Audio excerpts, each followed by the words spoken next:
नमस्ते दोस्तों, आज देखने वाले हैं गणेश जी के विवाह संबंधित कहानी के बारे में, तो अंत तक जरूर बने रहिएगा।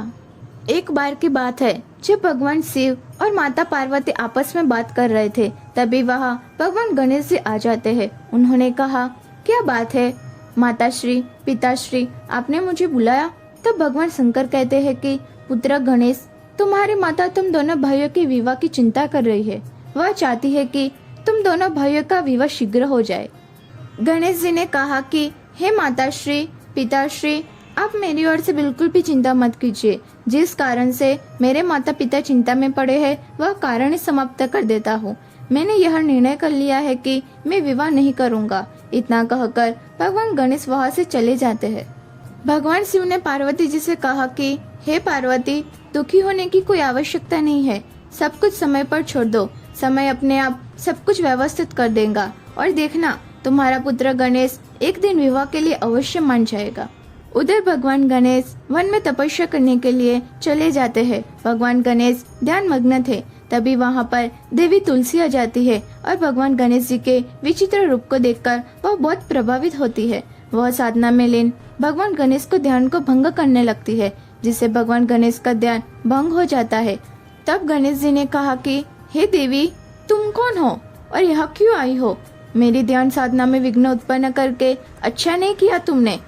तब तुलसी देवी ने कहा कि हे देव, मैं धर्मध्वज की पुत्री तुलसी हूँ। मेरी माता का नाम माधवी है। मैं अपने वर की खोज में यात्रा पर निकली थी। आपको देखकर लगा जैसे मेरी यात्रा का उद्देश्य पूर्ण हो गया है। आपके विचित्र रूप में मुझे बहुत प्रभावित किया है। मैं आपसे विवाह करना चाहती हूँ। तब गणेश जी ने कहा कि नहीं देवी, मैं आपसे विवाह नहीं कर सकता। विवाह न करने का प्रण लिया है। कृपया कर आप यहाँ से चली जाए। इस बात से तुलसी जी क्रोधित हो गई। क्रोधित होकर गणेश जी को श्राप दे दिया। अभी शादी करने से मना कर रहे हो और एक समय आएगा जब तुम्हारी 2 शादी होगी और 2 पत्नियों के साथ तुम अपना जीवन व्यतीत करोगे। तुलसी के श्राप को कुछ ही समय बीता। तब तक भगवान गणेश को भी विवाह करने की इच्छा होने लगी, लेकिन उस समय कोई भी देवी देवता अपनी पुत्री का विवाह भगवान गणेश जी से नहीं करना चाहते थे। देवताओं का कहना था कि सभी देवी देवता इतने अधिक रूपवान हैं और गणपति देवताओं से अलग दिखते थे, इसलिए उन्हें कोई विवाह नहीं करना चाहता था। विवाह न होने से गणपति क्रोधित रहने लगे और जिस देवी देवता का विवाह होता उनमें विघ्न उत्पन्न करने लगे, जिसमें उनकी मदद उनका वाहक मूषक करता था। गणेश के आदेश पर देवताओं के विवाह के मंडप को नष्ट कर देता था और ऐसे में शादी में अड़चनें पैदा होने लगी।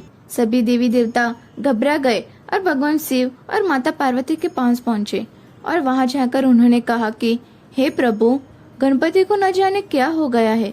जिस किसी का विवाह होने वाला होता है उसमें विघ्न उत्पन्न करने के लिए मूषक को बेच देते हैं और वो सारे मंडप और विवाहिक व्यवस्थित स्थल को तहस नहस कर देता है। सभी देवी देवता अपने विवाह को लेकर बहुत चिंतित है।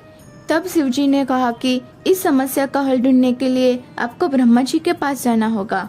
वही समस्या से निकलने का समाधान बता सकते हैं। इसके बाद सभी देवी देवता ब्रह्मा जी के पास गए और अपनी समस्या बताई।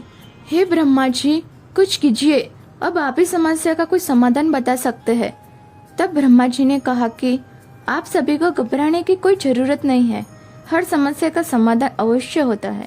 इतना कहते ही भगवान ब्रह्मा जी ने योग से 2 पुत्रियों को उत्पन्न किया और उनका नाम रिद्धि और सिद्धि रखा। ब्रह्मा जी ने कहा कि मैंने तुम दोनों को जिस उद्देश्य से उत्पन्न किया है वह तुम दोनों को सदा स्मरण रखना है। जब भी भगवान गणेश किसी देवी देवता की विवाह में विघ्न डालने लगे, उस समय उनका ध्यान किसी और विषय पर केंद्रित कर देना है, ताकि गणेश जी की वजह से विवाह में विघ्न न आए।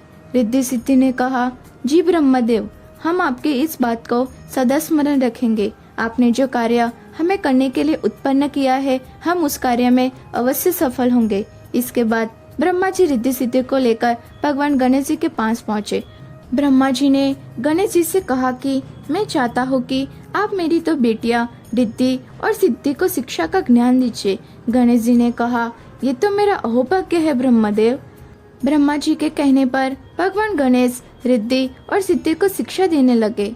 भगवान गणेश रिद्धि और सिद्धि को ज्ञान की बातें समझा रहे थे, तभी वहाँ उनका वाक मूषक आ जाता है और कहता है कि प्रभु, मैंने पता लगाया है स्वर्ग लोक में फिर किसी देवता का विवाह होने वाला है। मुझे आज्ञा दीजिए कि मुझे क्या करना है। तब सिद्धि कहती है कि मुझे यह प्रश्न समझ नहीं आ रहा, कृपया करके मुझे इस प्रश्न को भली भांति समझा दीजिए। रिद्धि ने कहा, पहले मुझे गणेश जी से प्रश्न पूछने दो, पहले मैंने उनसे प्रश्न किया था। तब गणेश जी ने कहा, तुम दोनों आपस में मत लड़ो, मैं तुम दोनों के प्रश्नों का उत्तर दूंगा। तब मूषक मन में सोचता है कि प्रभु का ध्यान मेरी ओर है ही नहीं, ठीक है, मैं भी अपने काम में मस्त रहता हूँ। इसी तरीके से रिद्धि और सिद्धि गणेश जी का ध्यान दूसरे विषय पर लगाती रही। एक बार गणेश जी की नजर अपने वाहक मूषक पर गई और उन्होंने कहा, यहाँ बैठकर लड्डू खा रहे हो?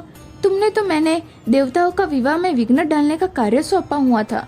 तब मूषक ने कहा, प्रभु, मैंने आपको कई बार स्मरण कराने की कोशिश की, पर रिद्धि सिद्धि आपका ध्यान अपनी ओर केंद्रित कर रही थी और आपके आदेश के बिना मैं कोई कार्य नहीं कर सकता।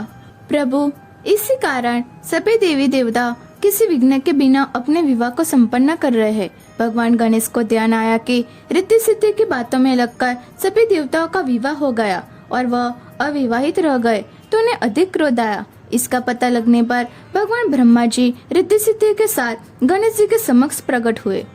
ब्रह्मा जी ने गणेश जी से कहा कि अपने क्रोध को शांत कीजिए, मैं आपके समक्ष अपने दोनों पुत्रियों रिद्धि सिद्धि के विवाह का प्रस्ताव लेकर आया हूँ, कृपया करके स्वीकार कीजिए। गणेश भगवान ने यह प्रस्ताव स्वीकार किया। इसी के साथ देवी तुलसी का श्राप सच साबित हुआ। भगवान गणेश के 2 विवाह हुए और उनकी 2 पत्नियां रिद्धि और सिद्धि हुई और उनके भविष्य में 2 पुत्र शुभ और लाभ भी हुए, साथ ही एक पुत्री देवी संतोषी भी हुई। तो दोस्तों, ये थी गणेश भगवान की विवाह संबंधित कहानी। तो कैसी लगी कमेंट में जरूर बताना और ऐसे ही इंटरेस्टिंग वीडियो को देखने के लिए हमारे चैनल को सब्सक्राइब करना मत भूलना।